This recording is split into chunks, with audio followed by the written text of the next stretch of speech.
a director from the office of the special advisor on education just called me on phone and invited me to come for a chat or a discussion, which I went.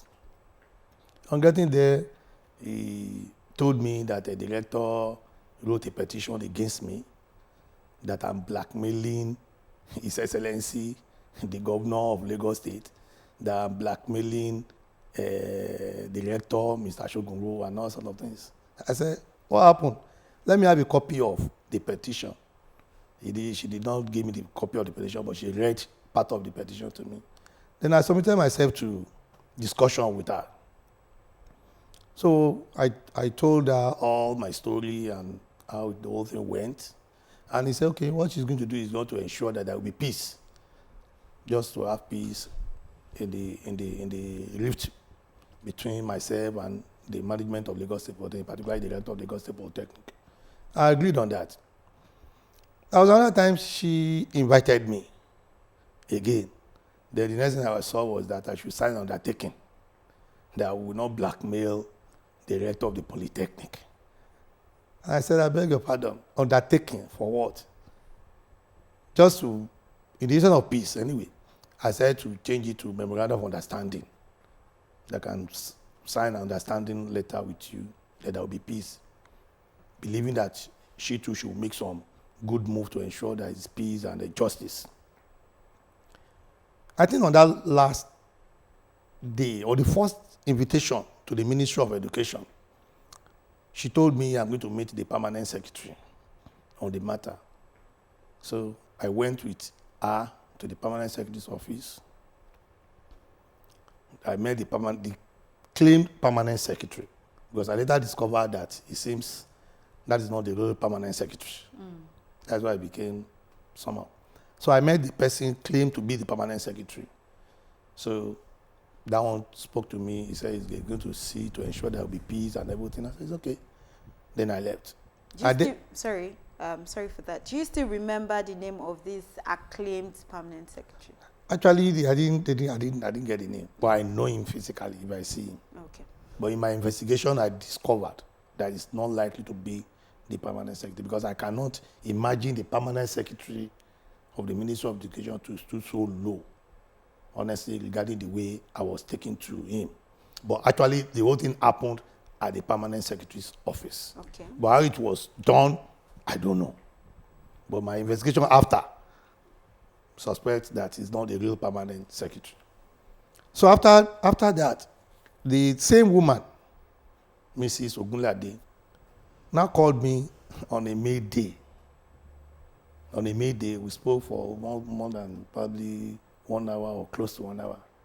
Then that was the day I published a particular article on the rector of the Polytechnic, what is going on, the crisis in the Polytechnic, where the staffs were denied of their salary, and probably pictures of where he was enjoying himself, why the lecturers are suffering.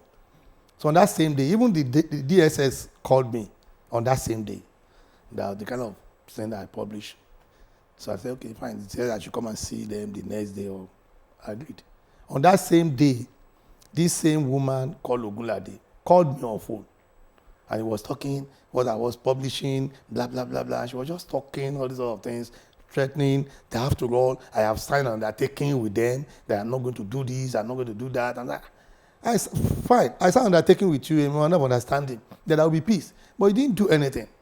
Then he started threatening that he told the rector that the rector said he cannot take my peeled letter to the governing council, because if he should do that, my wife's job is at stake. That my wife is going to lose her job if he should present the letter of plead sent to him to the governing council. On that particular moment, he asked for my wife's number to get her consent. That if she should get my wife's consent, they will know what to do next. If my wife is going to be on the side of the fact that he should present the letter to the governing council. I said, it's an official matter. You can get my wife's number elsewhere. So that was how we ended our discussion. So I think she tried to get my wife's number. And at the end of the day, she got across to my wife and then spoke with my wife and threatening that the rector repeated the same thing, that the rector said that if he should send a paid letter to the governing council, then my wife is going to lose her job. I think my wife replied, "The how? What has that got to do with something?" And I had that on tape, that discussion on tape. So, and ever since then, I've been writing sincerely. I kept on writing. And the point of the writing is that I want people to know what is really happening. Because I discovered certain things in running an administration. That many things are happening at the grassroots that even the governor of the state does not know about. And I just believe that by the time I keep on writing, one way or the other, the governor will hear about it. And there will be sanity in the system, particularly the educational system, where I've been for several years. And so, if I get your narrations, if I get it right, it will be that after you wrote to the rector about certain malpractice as regards examination, and then this was the genesis. Exactly. So how did the court cases came about? The court cases was just a threat, a suit threat from the rector of the polytechnic. I think what's really scared him was a particular letter I wrote titled 6 Years of Agony. So I wrote a letter to him, 6 years of agony, pain, and they complain about the lecturers, this and blah, blah, blah. I think that was a letter that really scared what did you say in the... Yeah, the content of the letter is that, one, the deputy rector, Dr. Olateju, has irregularities in the academic career. This is a man that was employed around 1990, and I allege that he has spent several years in abroad, and at that he still became the chief lecturer of the polytechnic, and subsequently becomes the deputy rector administration. There is irregularities in academics to be checked. It was after that letter that even the Dr. Olateju was appointed as the deputy rector. So I think that letter really scared them. And the basis of the lawsuit was based on that particular letter. And they now refer to those ones as defamation of character. And I cannot imagine writing an official letter, I didn't publish it, I didn't do anything, official letter to the Lagos State Polytechnic, the rector of Lagos State Polytechnic, and it's turning that to be a defamation of character. So his lawyer wrote, signed on the 27th of August. The deputy rector, Dr. Olateju, lawyers too, wrote, signed on the 27th of August. And a letter that declared me personal non granta by the registrar was signed on the same 27th of August.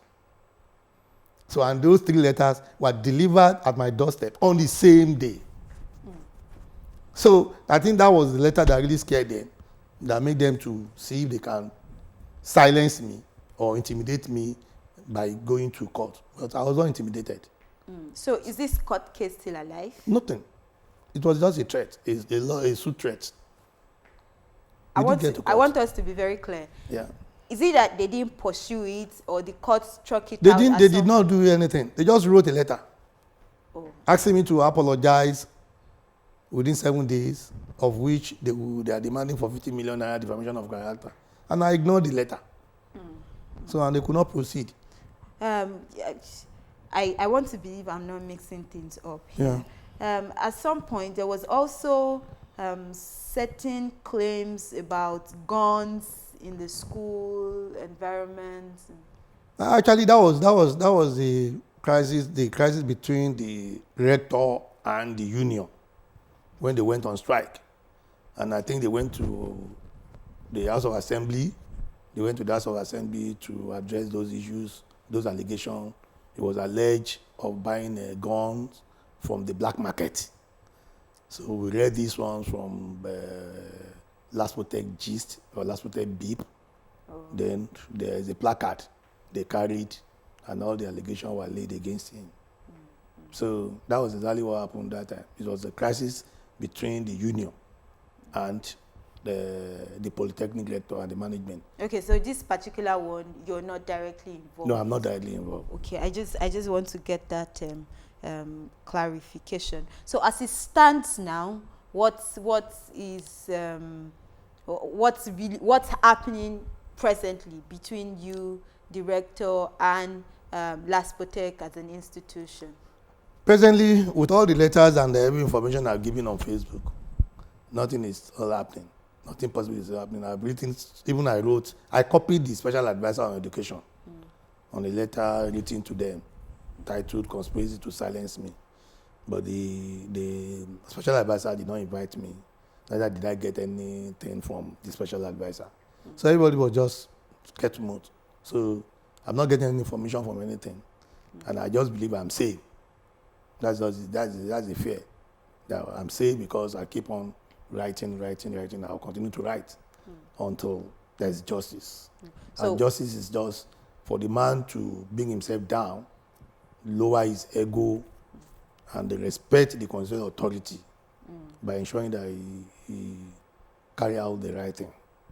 So what are your demands? What do you really want? Do you want to get reinstated? What exactly? That is the first thing anyway. Honestly, that is the first thing. Because he has to reverse the decision of declining personal non-grantor. Presently, I cannot enter the polytechnic. I've been shut out of the polytechnic for the past 2 years. He said, even where my son cannot attend the polytechnic. He said, I cannot attend even the inaugural lecture at the polytechnic. I cannot do anything in the polytechnic.